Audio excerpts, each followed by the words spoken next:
Hi, everyone. In this episode with Andrew Harmel-Law, we talk about improving the practice of software architecture. If this topic resonates with you and you want to explore it further, then you'll be excited to learn that Andrew will be at QCon London 2025, hosting a track on the changing face of architectural practice. He has hand-selected experts who have real-world experience evolving and improving how software architects do their jobs. That curated content is what makes QCon stand out from other software conferences. At this year's QCon London, the program ranges from technical subjects like distributed systems and resiliency to cultural factors like developer experience and engineering leadership. It all takes place in the heart of London, April 7th to the 9th. To learn more and register for the conference, go to qconlondon.com.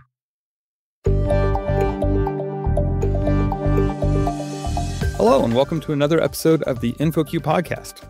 Today, I'm joined by Andrew Harmel-Law. He's a tech principal at ThoughtWorks. He's a trainer with O'Reilly. And most recently, he's the author of Facilitating Software Architecture. Andrew was on the podcast a couple years ago talking about the architecture advice process, which is a core component of his book. So we'll get to that a little bit later. But Andrew, welcome back to the podcast. Yeah, thanks for having me, Thomas. It's great to be back on. So the book starts with the concept of making decisions. And you go into a little bit of analysis. And I think this is useful to talk about what are important decisions and what are specifically architecturally significant decisions. It came about because I was spending a lot of time, because I'm a consultant, I get to kind of go in and help people do software architecture. And I was realizing more and more as I was doing software architecture, the technology would change, the frameworks would change, the patterns would change, or to a certain extent change. Lots of stuff would change, but there was a kind of fundamental thing that would underpin things, and that was like decisions, the investigation of a bunch of possibilities, and then the kind of selecting of one of those things and moving forward. And then I did a bit of research, and because there's the classic, what is software architecture question, which I actually dodge in the book, but some of the classic quotes around about this, and you get there's a quote from Grady Booch, there's a great quote from Martin Fowler, and they would both talk about the fact that decisions are kind of the thing that underpins software architecture. And I can't remember which one, but one of them says that your actual architecture is kind of the sum of all of your decisions that have been taken either consciously or unconsciously through the life of a software system. And that's kind of what gets you to where you are now, but it's also kind of like the environment in which you live, right? You live in the context of previous decisions. So then I was looking at that, and then that got me interested in the actual practice of making decisions. And then I realized, which is what turned into the article, which then turned into the book, we talk a lot about the architectures, but we don't talk so much about the practice of getting to the decisions which pick microservices over a modular monolith, or which pick Kafka and Kubernetes over, And so I realized that was probably something that was worth thinking about and worth talking about. Yeah, I think architects love to say it depends, and that's where the role of being an architect, doing the architecture comes in, is what does it depend on, and how do you do that analysis, and what are your options? And that's exactly it, right? And so then I was realizing that we have a bunch of things that we do where we realize, because like you said, the answer is it depends, but the question is, what does it depend on? Uh-huh. And lots of the work of architecture is figuring out what does it depend on, right? And that's where you bring all your expertise and all of these kind of things. And then I kind of spent a little bit of time thinking that I would talk about this out loud to colleagues, and they would say, but it's not, but is this an architectural decision? Is this an architectural decision? And I realized that while, again, there are some things that are written down about this, there's definitely not a kind of even vague consensus on lots of things. What makes something architectural or an architectural decision, and what makes it a significant architectural decision, i.e. something that if you're an architect, you might want to focus on and spend time with, as opposed to something which might be architectural, but maybe isn't significant, right? So it's kind of a way of, to begin with, at least for myself, just to make sure that I was spending the right effort and attention in the right place at the right time. So what are the attributes of those architecturally significant? How can we tell, I'm spending a lot of time thinking about this, but is that the best use of my time? Where is the architect going to gain the most bang for the buck on the decision making? There's the classic architectural decision records post, which I think it's a long time ago anyway, from Michael Nygaard. I think it's called Documenting Architectural Decisions, where I believe they were introducing ADRs. Then Ruth Mallon messaged me behind the scenes and pointed out that someone in the 1980s had talked about them, but Michael had written a blog which everyone read, including me. And in that, he highlights a bunch of things which I thought were quite interesting and pulled out. So there's decisions which affect the structure. And in that, I would kind of include placement of function, like where does this thing belong, right? Does it belong in that component over there? Does it belong in that component over there? Things which define interfaces and dependencies, which are kind of two sides of the same coin, but it's like things which I use and things which use me. Things which affect cross-functional requirements, which is a ThoughtWorks term, which everyone else calls non-functional requirements or systemic qualities or something. It's kind of like the qualities we expect the system to have. Mm-hmm. And the last one, which I like, which you don't see as much, but I think is super important. So Michael Nygaard's got construction technologies. And again, I expanded that based on having, spent too long working with certain thought workers, where if you're doing continuous deployment, I think, if the only route to production is down some continuous deployment pathway and, originating from source control, I think the choice of tooling on your pipeline, to quote a thought work, I think it's Keith Morris's, if you're doing continuous deployment, your pipelines are also need to have the same availability as production, because otherwise you can't fix stuff. So choosing technologies for that all feels like architecture. And then for significance, I tried to identify, and I go into great lengths for this in the book, I tried to identify what would make something a significant change to an interface. For example, on that one, I realized that for me, if it was going to make a minor version or a major version change using, semantic versioning, that would be significant. If it's going to do a bug fix, like a level 3 kind of change, I don't care, right? Someone else can worry about that kind of stuff. Ditto for dependencies, if I'm going to select a new major or minor version of something, or if I'm going to choose something completely new. Placement of function, what I did was I kind of said, right, typically if it's going to involve one of the classic patterns which we know about, and I list off all of the kind of classic sources where you think about things, if it's going to involve an adoption of one of those, then that's probably relevant.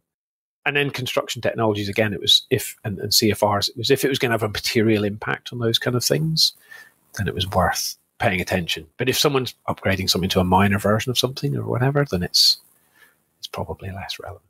I did feel like I was kind of stepping into the unknown a little bit, so made sure I got lots of feedback about it, because I didn't want to kind of arbitrarily make statements which people would then blindly follow. But it seems to have resonated. It's kind of written to be cut and pastable. I'm not sure O'Reilly like you cutting and pasting, but it's meant to be, you could cut and paste a bit of it and put it in your wiki and say, right, this is what we're defining as significant. And it's a pretty good starter for 10. And I used it on a few engagements with a few clients, and I got some good feedback there around about clarity and things. So the goal is to help people focus their attention, because the point of the book is there's decisions happening everywhere. It's a bit busy, so we need to make sure we're in the right place at the right time if we're doing architecture. Right. Time is usually the limiting factor of any architect being able to do everything. I want to go to that idea you talked about, having the CI/CD is the way we deploy software. We've talked about having platform systems, and team topology talks about having a platform team, and those decisions, like this, makes a decision that makes it easy for teams to follow the golden road and get stuff done. So yes, I can see how you make one of those choices. It's like, well, we're going to use this database or this storage technology or these servers. And if you do that, it's easy. But if you do something off that path, it gets more challenging. I think that having those pipelines gets to another idea you talked about in the book at the beginning, that this is like built on top of layers and layers of revolutions we've gone through with, I can't remember what they all were, but Agile and DevOps, and maybe you have the list in front of you. So the list, because I've got, just in case, I called them revolutions, and there's a footnote which points this out because I didn't want to pick a fight. The revolution term is like things came along which reset our practice in software delivery, which includes software architecture. It kind of reset the standard way of doing things. So the Agile Manifesto, the point was we'd done a bunch of stuff. People had built software, but then the Agile Manifesto came and reset how we thought about focusing on running testing code. Then the cloud computing comes along, and it's like how you think about where your runtimes are and whether you own them. DevOps comes along, which is like how you think about the running of the systems as opposed to just the building of them. Product thinking comes along and helps you think about when you factor in feedback. And then Streamline Teams helps you focus on how you align the human beings to the work that needs to be done. And in every single step along the way, we're getting out of the way of the software. Someone has an idea, and then that idea turns into software and is running somewhere in production.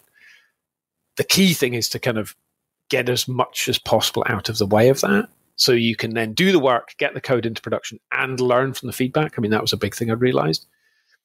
It's very easy to just kind of put stuff in prod, but if you're not learning from all of these things. So if we go back to maybe an earlier point and before those revolutions or somewhere along the line, how did you see software architecture decisions being made traditionally versus after all these revolutions have occurred? So it was really interesting. So traditionally I saw them, and this was for valid reasons, because software was hard and because multiple people were building it, you would see certain nominated people being responsible for deciding and therefore accountable for deciding, which is a good thing, right? So you want the big decisions, like I said, the significant decisions, you want those to be made explicitly, ideally, and by, people who are taking them seriously and putting the right level of effort into them. And you also want those people to be accountable for things. Traditionally, the way that we structured things was that it made sense because we weren't moving fast, because maybe less of the revolutions had happened, right? So we would want the right people, typically middle-aged men of my description, and in some central place where they would do work. So it used to, and it would appear for so long, you get these kind of memes coming up, right? So the ivory tower would be the first meme. Problems with the ivory tower. So then, rather than fundamentally changing how it's done, the people came from, and this is what I did a lot, you'd come down from the ivory tower and you'd work with teams. The key thing which both of those shared, which I was experiencing problems with more and more, was the responsibility and accountability was still in a named kind of few people for valid reasons, because you want people to be accountable and you want accountability for decisions. And therefore, as the revolutions come along and everything else is speeding up and working for ThoughtWorks, we would, for many clients, come in and make their software delivery go faster. By doing that, as you know from systems thinking, if you speed up a bunch of stuff in the system, it just exposes another bottleneck. And I rapidly realized that me and doing architectural deciding was a proper bottleneck. And the more thought workers and clients moved faster, the more I was like, oh my God, there's more decisions coming my way because everything's faster. And then I'm a bottleneck because there's more teams making decisions. And it was untenable. And I wondered if it was just me and me being incompetent. But the more people I spoke to, I'm like, okay, this is a thing. Lots of people are trying to do the right thing, trying to do the right job, trying to make good decisions, but in the context of just more and more coming at them all the time. And that felt like that's the force which is kind of pushing this into an alternative way. So you called out two different variations. The ivory tower, just go over there and get your decision and it comes back. Or this is an embedded architect, but it's still the person responsible for doing all of the work. Yeah. I think you talk about language a little bit. I liked how in the book you talked about option making and decision taking. Like, decide what we can decide upon, what are the paths we can go, and then make it. You talked about the accountability as the person accountable for the decision. That's the decision taking aspect. But I think you need to talk a little bit more about the option making is a key aspect of that as well. Yeah, exactly. And I think I didn't realize this because I, again, kind of through privilege, I had access to these things because I'd been part of them. I'd been on projects and seen the making happen, like the hard work of architecture, right? So the weighing up of the context and of the various options and the uncovering of the constraints. And then, like you said, figuring out what it depends on and then balancing those things and then using my expertise and knowledge of patterns and all this kind of stuff to figure out the right options. But I realized that's like especially when it happened in the ivory tower, but to a certain extent, when architects are down with teams, that would be something that was a bit of a magical kind of trick. People didn't realize because nobody was saying out loud what they were doing. So they would do all of this hard work and, draw diagrams on whiteboards and all of this kind of stuff. But that's the bit people would see. What they wouldn't see or wouldn't see explicitly, the kind of the trade-off analysis, the pros and cons, the fact that there is no perfect option, the fact that there's always some downsides to the option that you select, there's always some upsides to the ones you ignore. And colleagues came to me over and over again, and that's why the book is aimed at two audiences: stressed architects, who I've just described, and also lead developers who are like, it feels like I could make some of these things. I could become an architect, move into architecture, but I don't know how. And so narrating all of that kind of stuff around about like, this is what we're doing. This is how I'm doing trade-off analysis. This is like where my gut feel comes in. This is where it smells bad. I feel a bit uneasy about it. All of that kind of stuff, the softer stuff, which just comes with experience. Putting all of that into things and acknowledging the fact that it's a creative act. It's not just like I go and do a bunch of research and then do whatever is obvious.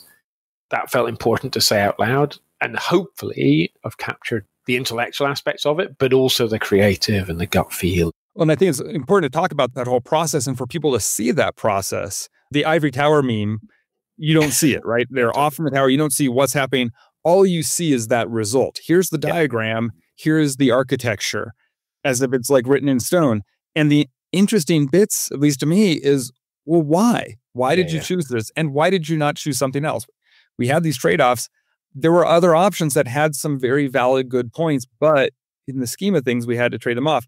When you have the people in the office and there's a whiteboard and everyone can get around, that's when it's easier for that lead developer to start doing the architecture. Maybe they're not working on the biggest architecturally significant decisions. They're not designing the platform, but maybe within their team, they have decisions to be made and say, hey, I'm just trying to figure out, how do I write this code? How do I structure these smaller interfaces, not the interface of the API? So there was 3 things that motivated the book. The third one is the famous Alberto Brandolini quote, which is like, it's the developer's assumptions that what gets into prod. And this is what kind of pushed me over the edge. I was already stressed. And then I realized that I might do an awesome job. I might still be designing great architecture and making great architectural decisions. But if I fumble the last bit, which is explaining it to the developers, or it just doesn't get into the heads of the people who are going to write the code, because it's not me writing the code because I'm too busy, then who knows what gets into prod, right? And it's the running architecture that's the real one. I can wave at Miro boards and murals and whiteboard pictures as much as I want. But if that's not what's gone into prod. There's another quote, and I can't trace it back, but you always have an architecture. It's whether you explicitly decided what it was. And the sum of all those decisions. Yeah, Alberto Brandolini has a great quote. Like, that's the insight.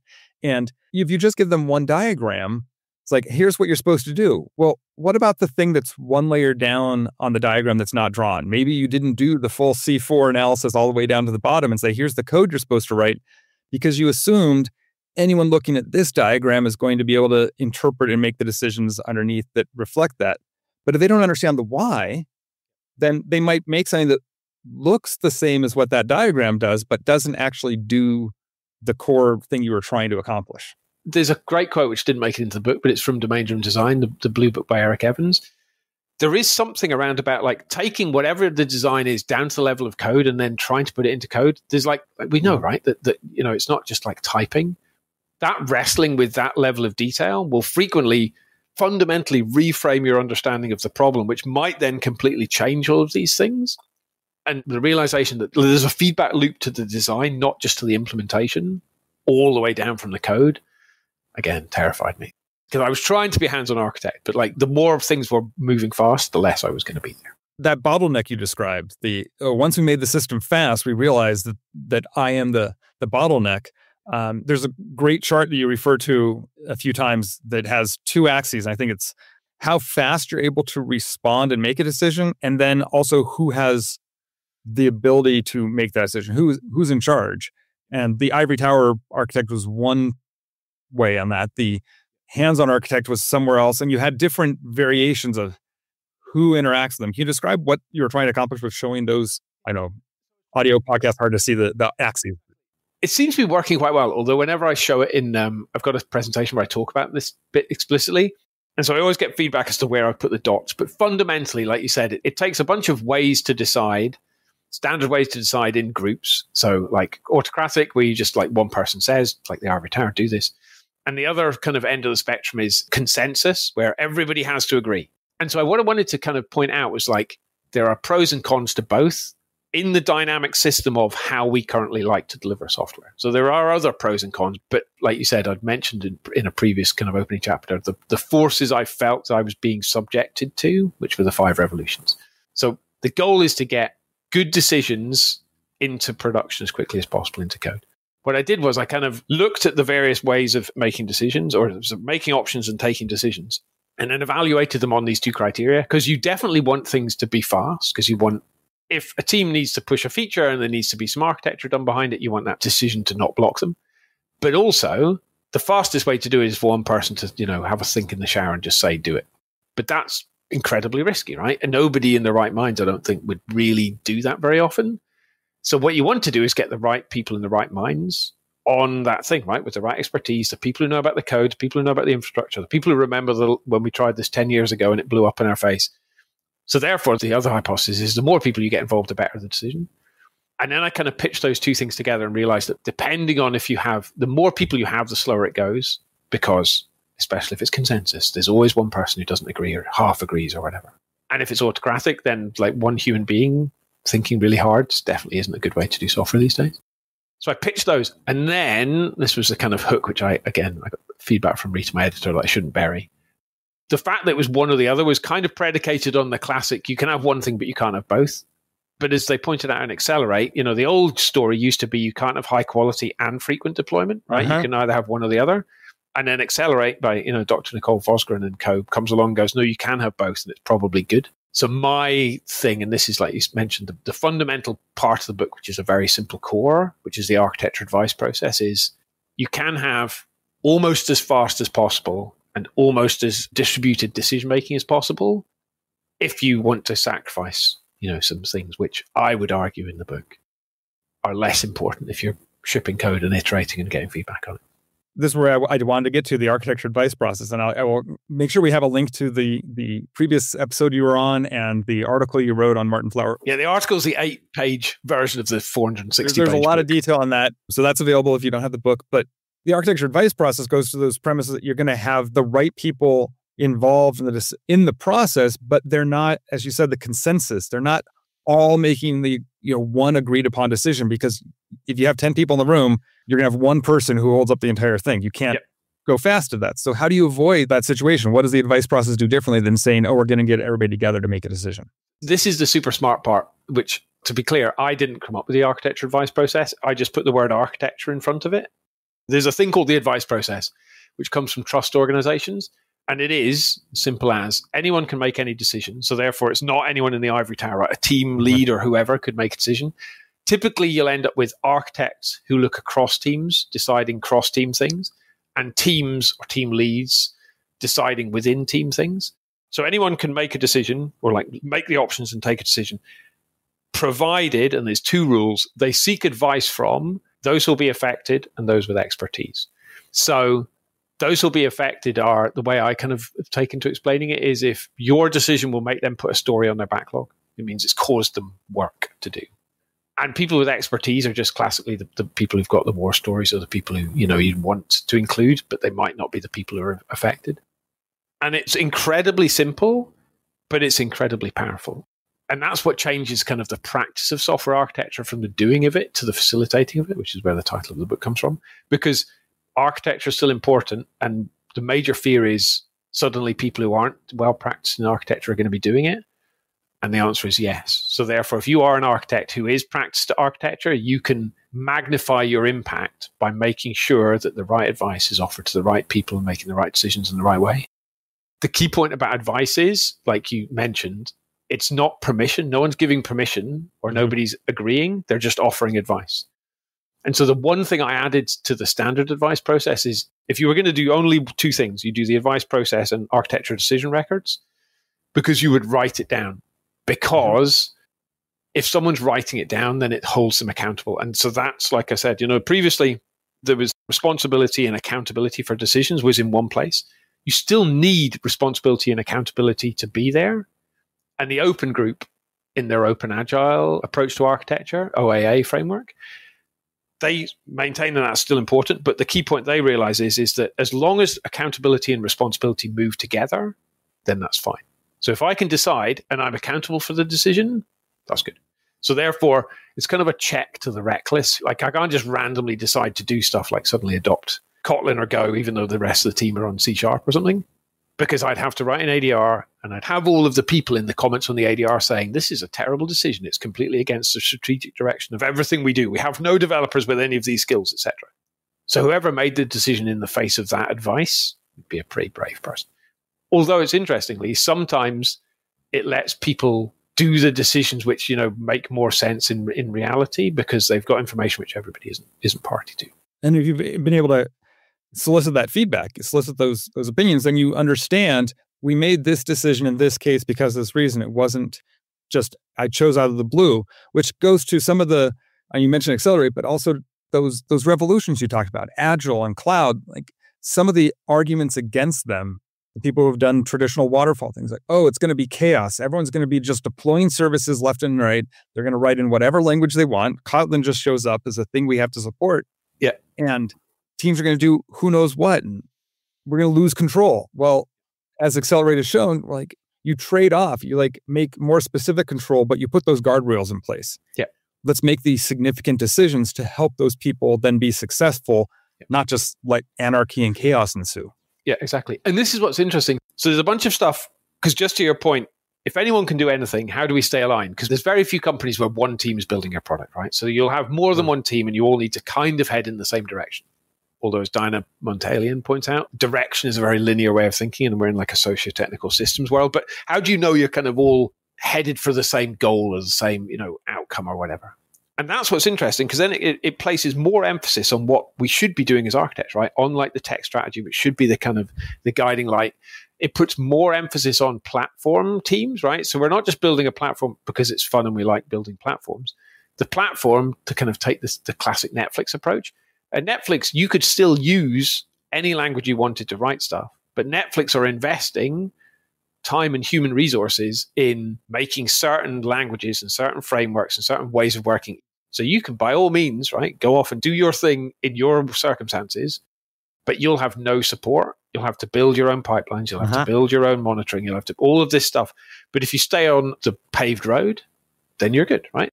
But that means like sometimes you want to go off the paved road, and teams do at Netflix and they get the benefits if they've done the cost benefit analysis. So that's why I like it. But, like I said, there is a benefit to having more than one or two smart people thinking about things, because it turns out most people are smart if you give them the opportunity to bring their expertise and things. And there'll be people who want to learn and to get smarter. So by doing this deciding out in the open, like you said, the problem in the past was it was all hidden behind closed doors. There'll be this kind of people who aren't maybe necessarily confident enough to start deciding, but you will see people who are like, I've got a strong opinion on that. Or, this I learned from Rita, my editor again, will ask amazing questions. I spend lots of my time coaching people these days to they'll be like, I don't know enough to say. I'm like, but you could ask very good questions, because your questions when you ask me behind the scenes are really good, right? Because again, that goes back to if this thing needs to be understood so it can be coded up and deployed, right, and run. So making sure that things make sense to people and making sure that things are coherent and all of that kind of stuff, it helps. Things that are always been important, like conceptual integrity and things, if you involve people and kind of lift the lid on the option making, then suddenly things like conceptual integrity and all of those kind of important aspects become a lot more, in my experience, a lot more attainable. So how do we get started with that? You mentioned like people see these benefits, and it's one thing to say, hey, here's the advice process. Here's how we get all the people in the room. But I've done this with Agile and DevOps, getting companies to actually shift the mindset as opposed to I'm just going to spray on we're doing Agile now because we have Scrum Masters, so we must be Agile. Like, how do you actually make the transition to doing this effectively? There's a bunch of suggestions in the book or advice in the book. Again, this was a thing where I learned a lot from Rita, my editor. I was very aware that if this book did become successful, which hopefully it does, if it's telling people things that they need to hear or want to hear, I didn't want it to be like a recipe book, because otherwise you'd fall into the Agile trap, which is like, we're doing all the things, so we must be. Mm-hmm. So what we ended up was there's the very core things, like I say, which is basically do the advice process and write down ADRs. But then there's a lot of advice. So there's lots of advice. That's 400 of the 462 pages, which are like, here are the things I have learned. Here are the things that are important. A large chunk of that is adoption techniques and things that will probably trip you up.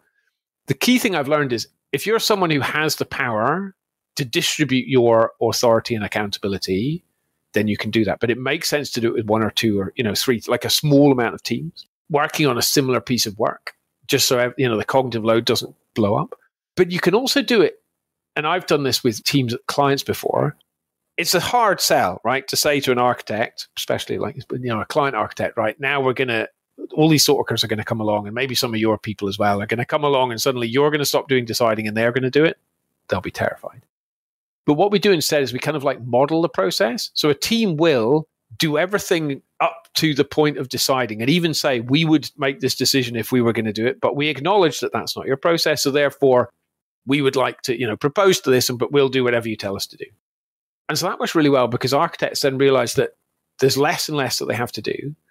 I've had some really good feedback from an architect at the current client where I'm working, where they said, these decisions are getting better and better. I don't even have to read them. I just trust the team now. And you're like, okay, this is good. So they're moving towards rubber stamping. So they know that things are happening, and then they're aware. And then so they can slowly build the trust in the team.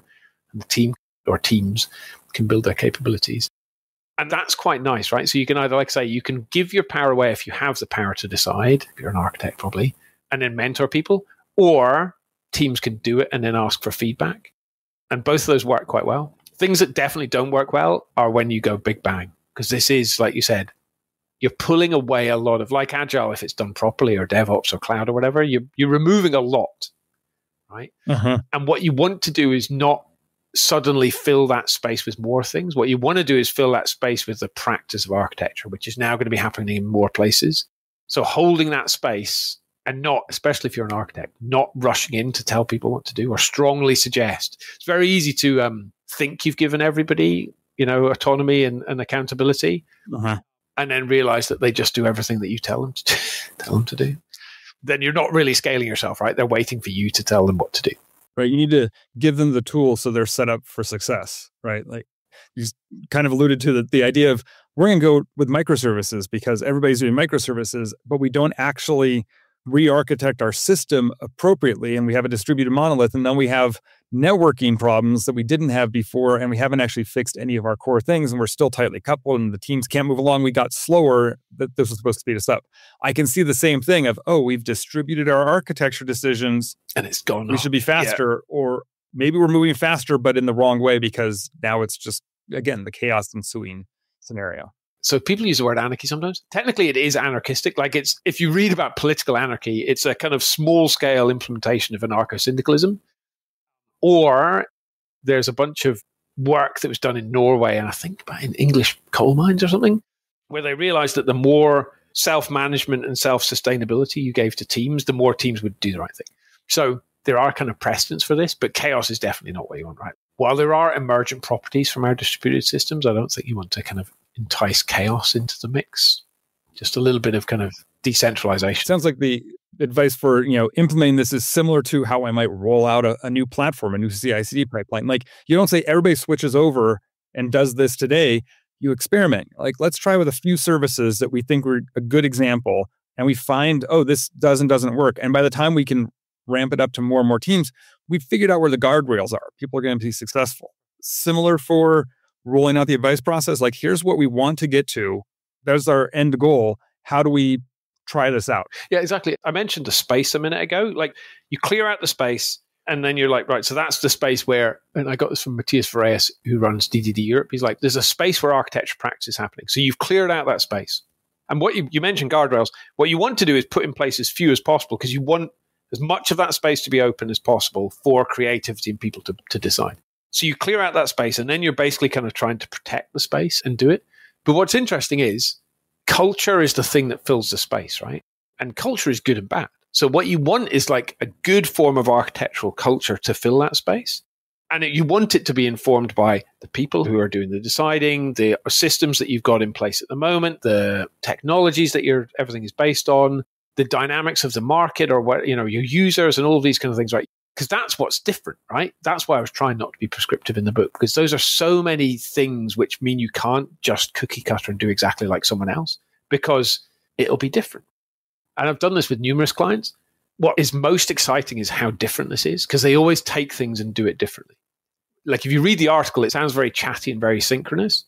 And then we rolled it out to one client, and they're actually written up as a case study on Martin Fowler's website as well, which we can put a link to. So they were a blockchain bank. So obviously they were very decentralized. They loved all the theory of it, but also they didn't want meetings. And I was like, well, that's going to be problematic because I've kind of got this heavy layer of human beings talking to each other. But they, with their async culture, figured out how to do it incredibly well using just, written communication, which is now my default actually, because it works so well. The async for writing the ADR for making the decision process? Yeah, the whole thing. So now, which I don't think is even in the book, but now I'm more defaulting to, there's a thing called the architecture advice forum, which is where you get together and people share things. It's less advice and more like notification, because the advice is happening before, afterwards, in the gaps, asynchronously, in comments on the bottom of wiki pages or in pull requests, or whatever.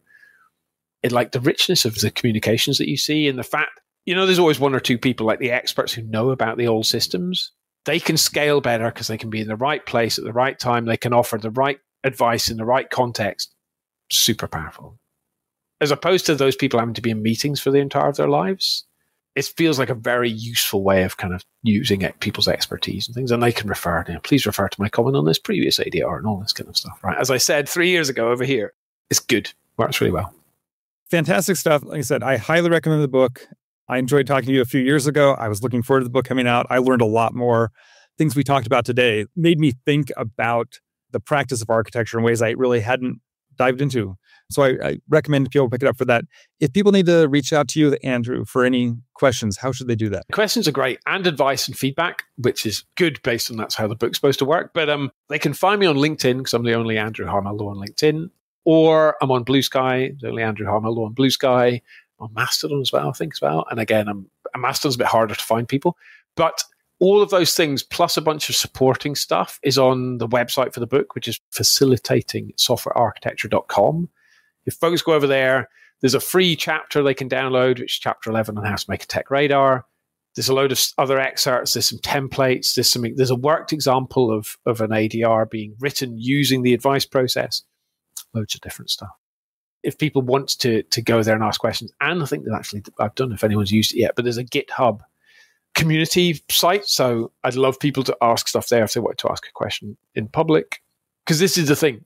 I've collated a bunch of stuff from my experience and the experience of other people who've tried this. There are far more ways of doing this than just me. One of the best things is somebody came to me and said, I think I'm doing this, but I just had a different name. And they derived at the same approach from first principles, which means to me that it's probably more likely to be something, because if other people can get to the same place without any knowledge of it, that means I haven't invented it. I've just kind of glued the right bits together. So I'd love to hear people's thoughts. Once again, Andrew Harmel-Law, thank you for being on the InfoQ podcast. Thank you. Listeners, we hope you'll join us again soon for another episode.